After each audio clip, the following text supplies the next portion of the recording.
3월 첫째 주 가정 예배를 시작하도록 하겠습니다. 오늘 말씀은 로마서 6장 17절에서 23절까지 말씀입니다. 하나님께 감사하리로다. 너희가 본래 죄의 종이더니 너희에게 전하여 준 바 교훈의 본을 마음으로 순종하여 죄로부터 해방되어 의에게 종이 되었느니라. 너희 육신이 연약함으로 내가 사람의 예대로 말하노니 전에 너희가 너희 지체를 부정과 불법에 내주어 불법에 이른 것 같이 이제는 너희 지체를 의에게 종으로 내주어 거룩함에 이르라.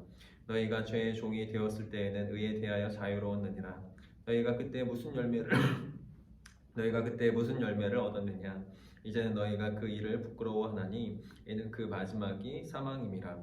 그러나 이제는 너희가 죄로부터 해방되고 하나님께 종이 되어 거룩함에 이르는 열매를 맺었으니 그 마지막은 영생이라. 죄의 삭은 사망이요 하나님의 은사는 그리스도 예수 우리 주 안에 있는 영생이니라. 요한복음 3장 16절을 보면 하나님이 세상을 이처럼 사랑하사 독생자를 주셨으니 이는 그를 믿는 자마다 멸망하지 않고 영생을 얻게 하려 하심이라 라고 말씀합니다. 하나님이 세상을 사랑하셔서 독생자를 주셨다고 말씀하는데, 하나님이 우리를 사랑하셔서 주신 것 중에 가장 소중한 것, 그것은 하나밖에 없는 아들 예수 그리스도셨습니다. 그리고 하나님이 예수님을 주신 이유는 예수님이 우리 죄를 대신 지고 십자가에 달려 죽게 하셔서 우리를 죄로부터 구원해 주시기 위해서였습니다. 이는 그를 믿는 자마다 멸망하지 않고 영생을 얻게 하려 하심이라. 이 말씀처럼 우리가 죄로 인해 멸망하지 않고 구원을 받아서 영원한 생명을 얻도록 하기 위해서였습니다.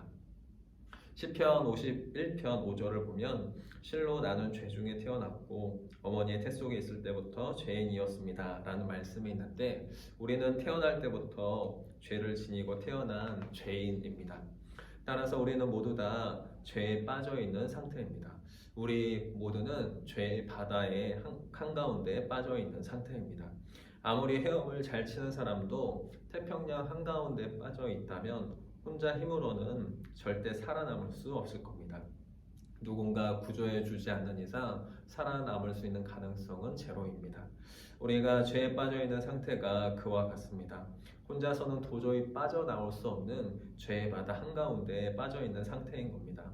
그대로 두면 죄에 빠져서 점점 깊이 빠져서 결국 죽게 되기 때문에, 그리고 스스로의 힘으로는 결코 빠져나올 수 없기 때문에 하나님은 우리를 구원하기 위해서 하나뿐인 아들 예수 그리스도를 우리에게 보내주신 겁니다. 하나님이 우리에게 가장 주고 싶으신 것 하나를 꼽으라면 그건 구원이라고 할 수 있습니다. 하나님은 우리가 예수님을 통해 구원받기를 바라십니다. 구원받아서 죽지 않고 영원한 생명과 평안과 기쁨을 누리기를 원하십니다. 그런데 구원은 우리의 능력으로는 결코 이룰 수 없고 예수님을 통해서만 받을 수 있습니다. 왜 예수님을 통해서만 구원을 얻을 수 있을까요? 예수님이 우리를 구원하기 위해서 하신 행동은, 궁극적인 행동은 십자가에 달려 죽으신 사건입니다. 그런데 십자가에 달리신 이유가 중요합니다. 예수님은 우리를 대신해서 십자가에 달려 죽으셨습니다.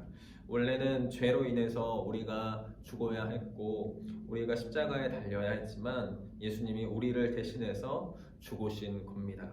로마서 6장 23절을 보면 죄의 삭은 죽음이요 라고 말씀하고 있습니다. 죄의 대가, 죄의 결과는 죽음입니다. 죄의 대가로 죽어야 할 사람은 우리 자신이었습니다. 하지만 예수님이 십자가에 죽으셔서 우리 대신 죄의 대가를 지불하셨기 때문에 우리는 죽지 않고 살 수 있게 된 겁니다. 갈라디아서 1장 4절에는 이렇게 말씀하고 있습니다.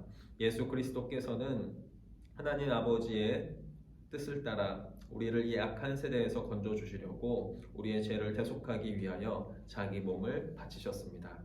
예수님이 자기 몸을 십자가에 내어주신 이유는 우리를 구원하시기 위해서인데, 이 말씀에서는 구원을 우리 죄를 대속하기 위하여라고 표현하고 있습니다.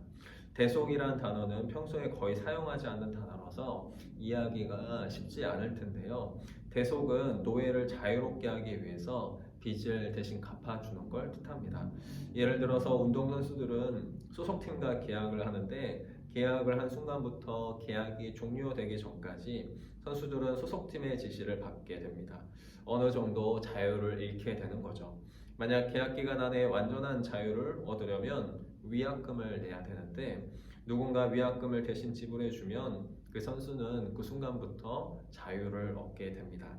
그게 바로 대속의 의미입니다. 어떤 사람을 노예 상태로부터 자유롭게 하기 위해서 빚을 대신 갚아주는 것, 그게 대속입니다. 앞에서 우리를 죄인이라고 표현했는데 죄인을 성경에 나온 다른 표현으로 바꾸면 죄의 종이라고 할 수 있습니다. 요한복음 8장 34절에서 예수님은 죄를 범하는 자마다 죄의 종이라고 말씀하십니다. 죄인을 다른 말로 표현하면 죄의 종이라고 할 수 있습니다. 우리도 죄의 종이고 죄의 노예였습니다. 그런데 예수님이 우리를 대속해 주셨기 때문에, 다시 말해서 우리 대신 죽으셔서 우리 대신 죄에게 빚을 갚아 주셨기 때문에 우리는 죄에서 자유롭게 되고 생명을 얻게 된 겁니다. 그래서 사도 바울은 우리가 죄로부터 해방되어 의에게 종이 되었느니라 라고 말합니다. 전에는 죄의 종이었는데 이제는 예수 그리스도의 구원으로 말미암아서 의의 종, 하나님의 종으로 변화됐다는 겁니다. 심지어 예수님의 구원은 우리를 죄의 종에서 하나님의 종으로 변화시킬 뿐만 아니라 우리에게 하나님의 자녀가 되는 능력을 주십니다.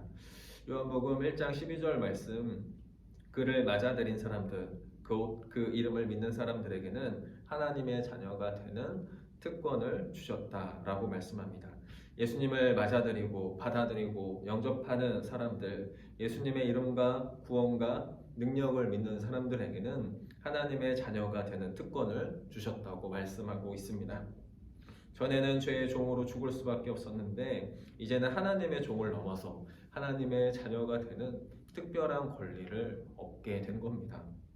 우리가 예수님을 믿으면 죄의 종에서 자유롭게 되어서 하나님의 자녀로 살아갈 수 있는 은혜를 얻게 된 거죠. 죄도 우리에게 끊기 힘든 즐거움을 줄 때가 있습니다. 그래서 우리는 하나님의 자녀가 되기보다는 죄의 종으로 살아가고 싶어하고 하나님의 주시는 구원의 선물보다는 죄가 주는 쾌락을 선택할 때가 많이 있습니다.